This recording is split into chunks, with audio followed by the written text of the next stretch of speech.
Before watching this video, subscribe and get more information like this. Please consult with your doctor for any health concerns. Are you or someone you love being affected by selective mutism? Selective mutism is a relatively rare disorder in children causing inability to speak under certain situations, for example classroom, where speaking is expected, despite ability to speak normally in other situations.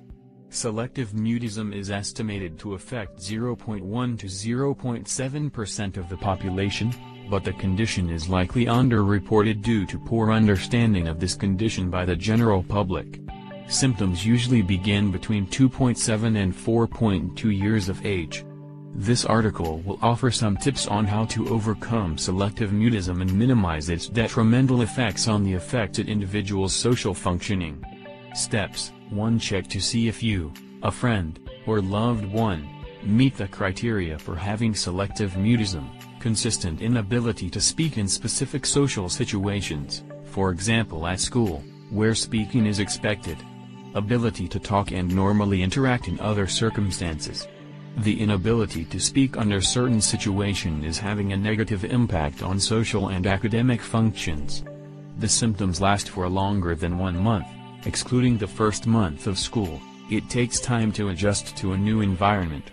The symptoms cannot be accounted for by unfamiliarity with the spoken language under the given social situation, that is a girl fluent in another language who knows very little English and remains quiet in situations where English is spoken does not have selective mutism.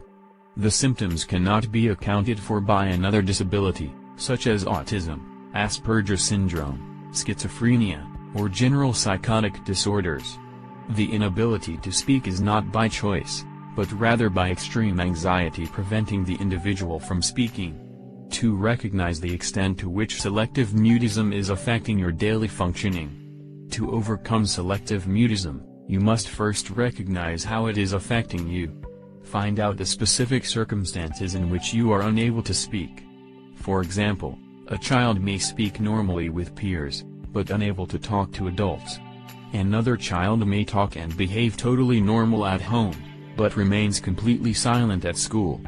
By identifying the particular situation where selective mutism manifests, you can help direct your efforts to overcome selective mutism under these circumstances.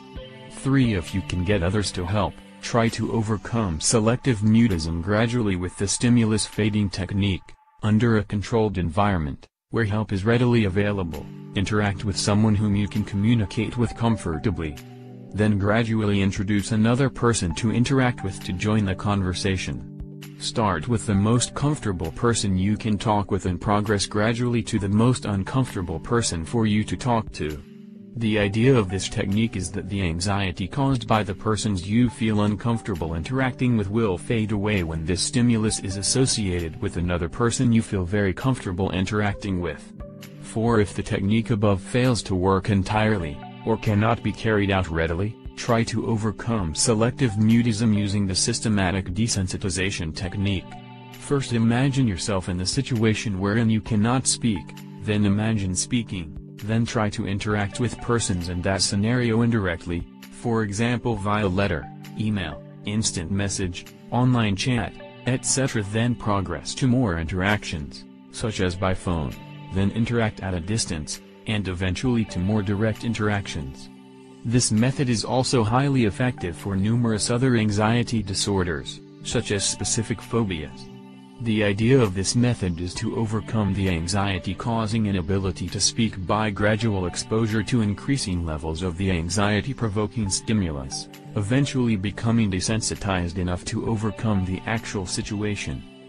5. Practices necessary with all kinds of communications. Become comfortable getting attention, raising your hand, nodding, shaking your head, pointing, writing, making some eye contact, etc. Introduce speaking a little at a time, and progressively speak a little more. Gradually increase the comfort level. Due to the extreme anxiety, it is crucial to get as much help and encouragement from others as possible. Try audio recordings of one's own voice, then replaying the speech to develop comfort with speaking. This technique is known as shaping. Practice whispering at a public place as in an office or classroom with a friend, parent or teacher, and practice gradually increasing the volume to a talking level.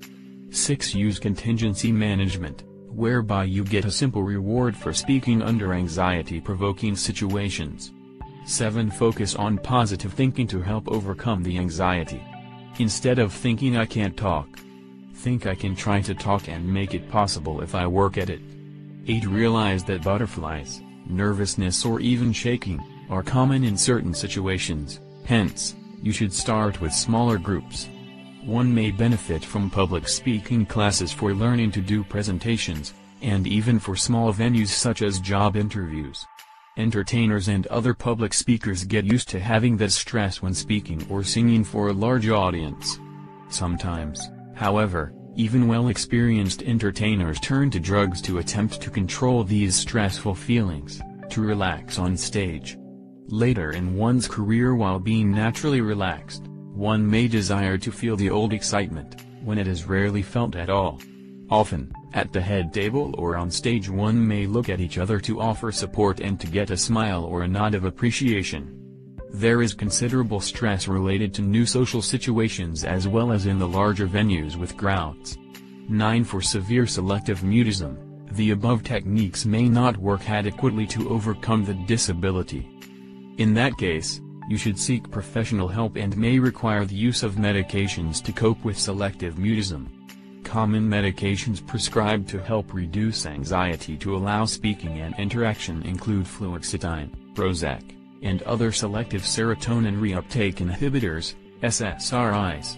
Use of medications should be combined with repeated practice of the above techniques and anxiety reduction techniques for the greatest likelihood of overcoming selective mutism. The owner of this channel does not share the opinion nor is responsible for what is expressed in this video. This information does not belong to the creator of this video production, as it was extracted from the source presented on the description here.